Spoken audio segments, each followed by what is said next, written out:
ربنا تقبل منا إنك أنت السميع العليم الله أكبر اللهم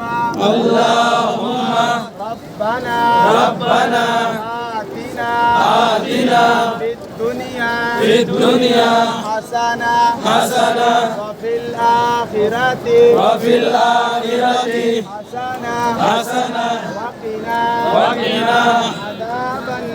عذاب النار وأدخلنا